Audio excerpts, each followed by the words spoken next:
Yes, ladies and gentlemen, it's finally here. A movie about Nick Fury. Shit. Oh, God. Oh, fuck, that's too funny. That was stupid. Shut up, Veronica.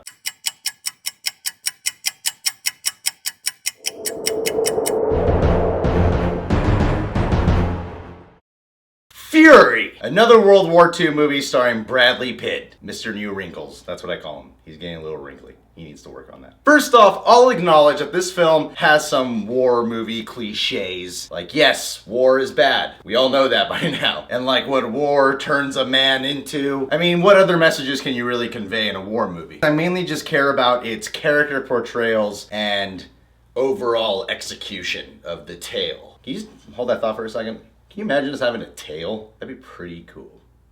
I wish I had a tail. I don't know what I'm doing. I'm happy to say Fury hits the nail on the head, or whatever the fucking expression is. This film is haunting, menacing, it's fucking intense. Same time, it's very like authentic, and it does introduce some like new war genre type of feeling to it. Like, they've never made a battle tank look so fucking cool before. If I was in the army, I would want to be in a tank.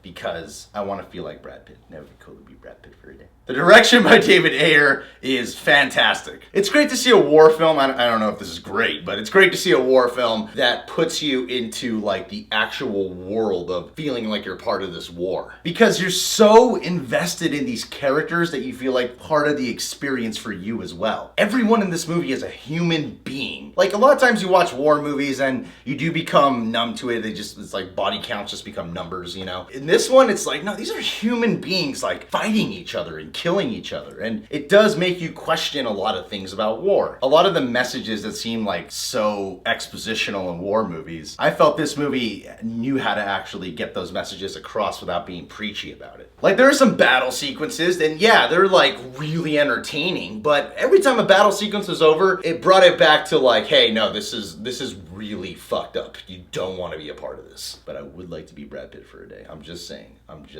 Seeing that picture, Google it. You can see his penis online. Hung. It is awesome. Too hairy though. It was like 10 years ago. Maybe it's changed. I mean, and if you're looking for a good war entertainment, like, just in the opening, it's like, oh, that's pretty violent. This story is essentially told from the point of view of Logan Lerman's character, who, by the way, he has very pretty eyes. Never noticed his eyes before. Very pretty, very pretty. He's the new recruit for the Fury tank team. Never been in a war before. Never really fired a gun. You know, I'm trained to type, that kind of dude. And like, you know that by the end of this film, he's gonna transform into something else. Speaking of transform, Shia LaBeouf is in this movie, but we'll get to him later. See what I did? And Logan Lerman does do like a fantastic job. All the qualities of a new soldier you can like really feel in his character. Like the fear, the courage, the confusion, you know, the inner conflict, the thing that makes characters interesting to watch. The themes of this movie, like the questions of war and morality, really play into his character. You start to like ask yourself, like, what would it feel like to kill someone? What would that turn you into, you know? Well, I already know who I want to kill. I have a long list of people. They're mainly celebrities, and I want to kill them out of love because they don't respond back to me. You fucking assholes. It's a very emotional performance, and he is like 100% believable in the role. This always looks like a dick, doesn't it? Like you're holding a dick. Like, just the whole ensemble of this team is great because the film is about their camaraderie. Like, that's what makes the film so powerful. It's so authentic, the way they interact with each other, who these characters are. Like, you do feel like you're a family because, like, when you're living in this nightmare, all you have are your brothers in arms, and they are like a legit family with one Mexican guy. He's adopted. Brad Pitt as Dan Wardaddy. Wardaddy, we'll call him Wardaddy. That's what his nickname is. The dude blew me away. I can make a blowjob joke here, but I'm not going to. Before watching this, I heard it was like a watered down performance of his character in Inglourious Bastards. But in my opinion, I'm like, yeah, I can see similarities, I guess, like technicalities. As a full character, like, they are totally different characters. He's just a very different leader. This dude is someone who greatly cares about like his people. There's this great scene early on where he gives his team orders and He's, keeping his head straight up and still confident. And then he goes alone to smoke a cigarette, and then he starts to like have like an anxiety attack. Just in that moment alone, you're like, holy shit, this guy is just, he doesn't have it all together. He is also traumatized. He is also going through hell. But he's so good to look at when it's happening. It's like war has become a part of this guy. And Brad Pitt, he's just amazing in it. At times you question his leadership, you question his motives, yet you're like, I kind of get it though. Most impressive about his character is that you can see the whole history of his character just in his eyes alone. Those beautiful eyes. God, what it would be like to be you for a day, Brad. Just look into the mirror and then touch myself to the thought of me touching myself. Jon Bernthal as Grady. This dude is ugly in this movie, but he's a really good actor. He's like the animalistic one of the group. He's just a killing machine. He's not the most intelligent. He's one of the protagonists, but yet sometimes you're like, is he gonna be a bad guy? Like, you don't really know. And the dude just embodies the role. I hope he gets a supporting actor nomination at least. Michael Pena as Trini. He's the Mexican one of the group.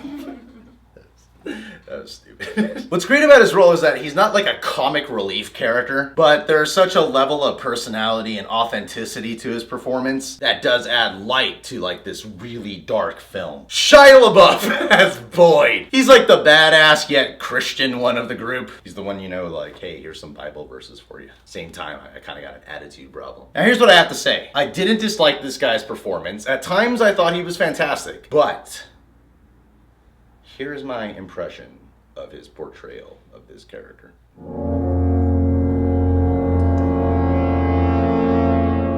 Anyway, yeah, Shia LaBeouf, the dude always looks like he's crying. I get it, war is emotional, I understand, but why are you always crying? Not even the new kid is always crying. Shia LaBeouf, quit being a pussy ass bitch. I used to think you were sexy, but something happened to you, man.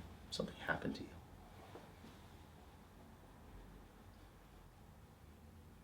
But no, overall he's great. Let me get straight to the point here. All in all, I gotta say, Fury got it depressingly, surprisingly, wartastic, that's fucked up, right.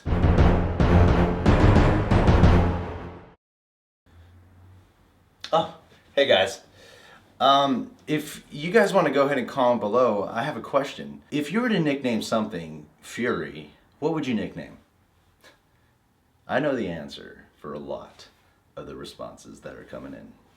Coming in. And last but not least, if you want to get updated every time one of my reviews or videos is out, go ahead and click on this button by my dick to subscribe. That's right. The dick. Let me tell you something about this little soldier. Every time he goes Fury on a woman's vajayjay, he soon goes flaccid because he feels like he's not good enough. Satisfying a woman is one of the hardest things you can do. Don't look at me that way, Veronica.